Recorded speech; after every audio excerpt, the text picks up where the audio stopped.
Vande Mataram all. Vande Mataram. कैसे हैं आप सब? फिट है? आवाज नहीं आई, फिट है? Yes. नहीं है ना? Okay, myself Dr. Nalini Srivastava. I'm a physiotherapist. So physiotherapy word सुनते ही सबसे पहले आपके माइंड में क्या आता है? Physiotherapy is for दर्द, pain and points and points. Joints और घुटना anything else? मैम बॉडी के जो से पार्ट्स मूव नहीं हो रहे हैं उनको दोबारा से मूवमेंट करवाने के Yes, लिए help I have a gift for you. भाई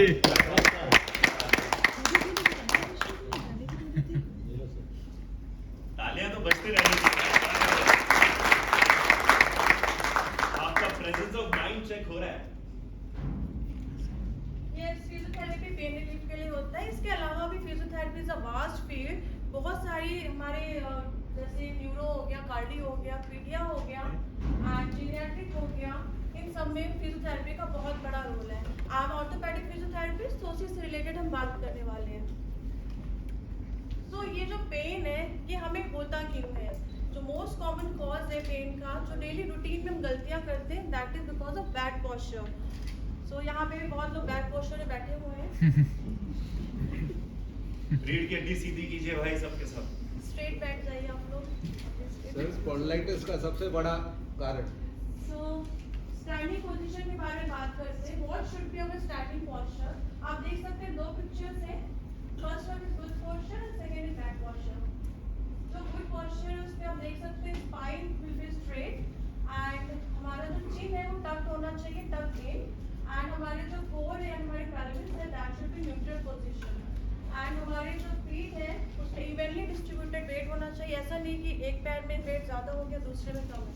एंड आप सेकंड पिक्चर देख सकते हैं, दिस इज बैक पोस्चर, जिसमें शोल्डर्स राउंडेड पोजीशन में है एंड हिप्स फॉरवर्ड पोजीशन में है। जब कभी भी हमारा हिप्स एंटीरियर टिल्ट में आता है, इट मींस हमारी कोर मसल्स और हमारी पेल्विस मसल्स दोनों वीक हैं। सो बी केयरफुल। अगर ऐसा आपका पोस्चर हो रहा है तो आप स्ट्रेट रहने की कोशिश करिए एंड एक्सरसाइजेस है वो करिए।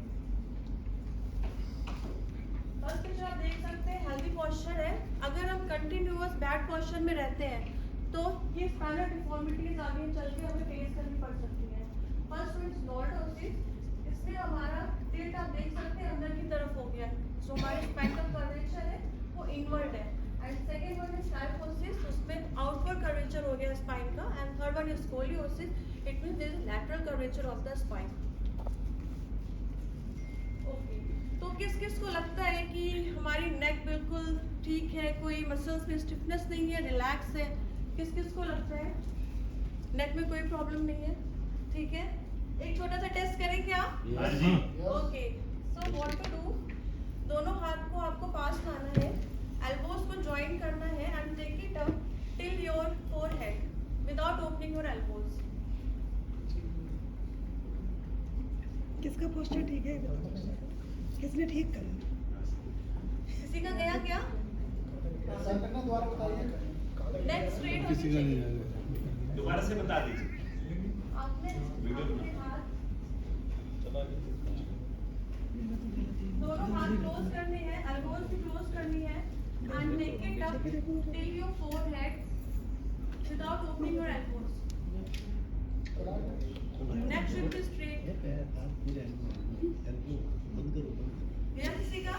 हाँ जी। सबको आ रहा है जी किसी का नहीं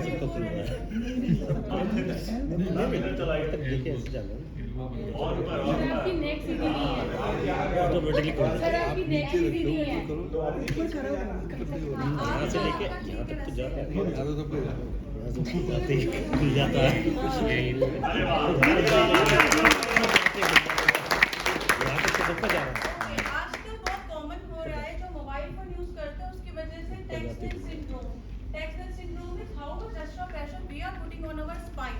सो फर्स्ट पिक्चर देख सकते हैं, तो फोर्थ से नेक पे वो एंटीरियर वो जो टिल्ट है वो 0 डिग्री है, उसमें कोई भी टिल्ट नहीं है। एंड उसमें जो फोर्थ आ रहा है नेक पे, that is 10 to 12 pounds, which में अराउंड 4 to 6 kg।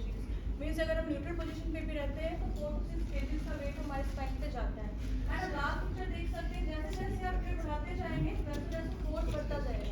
तो लास्ट बार 60 डिग्रीज है एंड इसमें 60 पॉइंट्स का वेट जा रहा है। Can you believe around 27 kgs का वेट हम डेली मोबाइल फोन में यूज करते हैं अपने स्पाइन पर डाल रहे हैं। तो आप सोच सकते हैं कि कितना ज़्यादा प्रेशर जा रहा है। आगे चलकर हमें आर्थराइटिस, स्पॉन्डिलाइटिस जैसी सारी प्रॉब्लम्स हो सकती हैं, मस्कुलर स्केलेटल डिसऑर्डर्स हो सकते हैं। Second is office syndrome. Office syndrome means हम ऑफिस में देर तक काम करते रहते हैं एंड हमें अपने पोस्चर का बिल्कुल भी ध्यान नहीं रहता है। हमारी स्पाइन बेंड पोजीशन में होती है एंड कभी कई बार ऐसा होता है कि चेयर जो होती है ऑफिस की वो भी सही नहीं होती है, जिसकी वजह से back pain, neck pain, shoulder pain ये होता है। प्लस हमारी आईज में भी स्ट्रेस आता रहता है। तो करना क्या है, आप जैसे ऑफिस में काम करते हैं हर हाफ एन आवर या 1 आवर में थोड़ा सा मूव करके वॉक करके आइए और बैठ जाइए। प्लस आईज के लिए क्या करना है आपको, आप बाहर जाकर के कोई लॉन्ग व्यू देखिए, जैसे कोई माउंटेन देख लीजिए, क्लाउड देख लीजिए, कोई दूर की बिल्डिंग देख लीजिए, जिससे आपकी आईज में भी रिलैक्स। आप इसे टेस्ट भी कर सकते हैं। फॉरवर्ड हेड पोस्चर टेस्ट है। उसमें करना क्या है, वॉल के आगे आपको खड़े हो जाना है, आपको पूरी स्पाइन वॉल से लगा कर रखनी है, प्लस आपको अपना हेड भी पीछे लगाना है। अगर आपके हेड और स्पाइन दोनों वॉल पर लग गई है इट मीन सब कुछ ठीक है, नहीं लग रही है तो फॉरवर्ड हेड पोजीशन पे है। What should be your sleeping position?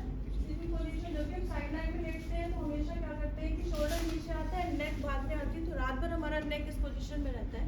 तो हमेशा पिलो लगाएं या फिर टॉवल का रोल भी लगा सकते हैं। तो रिहैबिलिटेशन, फिजियोथेरेपी का बहुत बड़ा रोल है रिहैबिलिटेशन में। उसमें क्या है कि किसी भी चीज़ को उसकी वापस स्टेज पे ले जाना, किसी भी ह्यूमन बीइंग को वापस जिस नॉर्मल स्टेज पर वो था वहाँ पे ले जाना, that is called rehabilitation.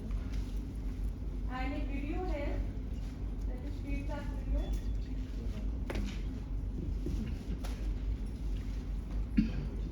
Replacement हुई थी, उन्होंने मेरे फ्रैक्चर आया और रिप्लेसमेंट भी हुई। उसके साथ साथ मतलब मेरा बहुत जैसे इतनी पेन था, इतना ज़्यादा वो थी, क्रिटिकल थी मेरी हालत। और मैं जब वहाँ से आई हूँ तो मेरी तब भी बहुत स्वेलिंग, बिल्कुल चला नहीं जा रहा, वैसे भी बहुत प्रॉब्लम थी।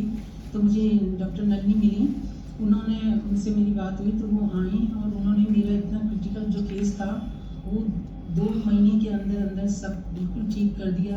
ना तो स्वेलिंग है और चलने लगी मैं, मतलब मेरा 15 दिन में वॉकर भी हट गया था, स्टिक तो मैंने ली नहीं बिल्कुल। तो इतनी क्रिटिकल हालत में उन्होंने मेरा एक तो मेंटली सपोर्ट और इतनी नेचर इतनी बढ़िया है कि बस सबका दिल बोल कर लेती हैं, जिससे मैं आधी तो मैं वैसे ही ठीक हो गई। उनकी इतनी प्यारी नेचर और प्यारी हैं बहुत। सबसे मेन चीज़ ये है कि आधी तबीयत उनको वैसे ही ठीक कर देती हैं। तो मैं तो यही सजेस्ट करूँगी कि जो भी आए, जो भी मतलब हो, आप बेफिक्र होकर करवाइए इनसे, बहुत बढ़िया हैं सब तरह से, सेटिस्फाई हो जाएंगे आप भी।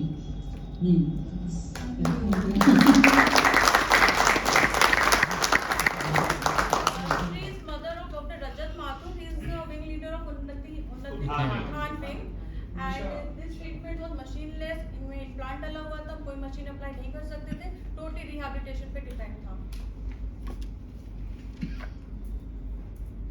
दिस इज डॉक्टर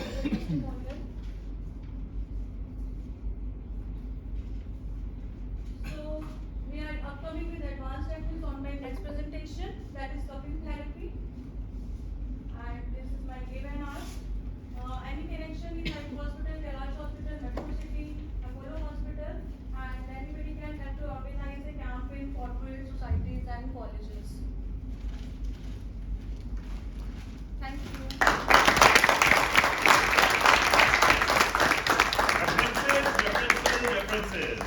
रेफरेंस लिख करके दें। आपके आस पड़ोस में किसी को दर्द हो, किसी भी प्रकार का, पीठ का या गले का, spondylitis etcetera etcetera, give references. Noida में क्लिनिक है, कहाँ पर है? सेक्टर 116 में आप सब विजिट कर सकते हैं। You have a reference there. अरे very good, very good, thank you. Okay, जाते सर एक टेस्टिमोनियल है, 30 सेकंड्स और है। टेस्टिमोनियल है ये, उनके ट्रीटमेंट को के अलावा है ये। एक्चुअली मेरी भांजी को शुरू करना था, एक क्लिनिक अपना शुरू करना था। मैंने एक जगह से कोटेशन लिया था, वो था, उन्होंने बताया था 2.5 लाख का इक्विपमेंट लगेगा। ठीक है, मेरा बजट उतना नहीं था, फिर मैं दूसरी जगह पे गया, उन्होंने बोला कि 1.5 लाख का इक्विपमेंट लगेगा। उसके बाद मैं नलिनी मैम के पास गया तो उन्होंने मुझे कहा कि नहीं इतना नहीं लगना है, आप जो है किसी का नंबर दिया, उनके पास मैं गया, उन्होंने मुझे कुल 25,000 में जो इक्विपमेंट दिया उसमें मेरा भांजी का क्लिनिक शुरू हो गया। और वो पिछले 6 महीने से वो 25,000 रुपये लगा के महीने का 30,000 रुपये कमाती हैं। Thank you very much.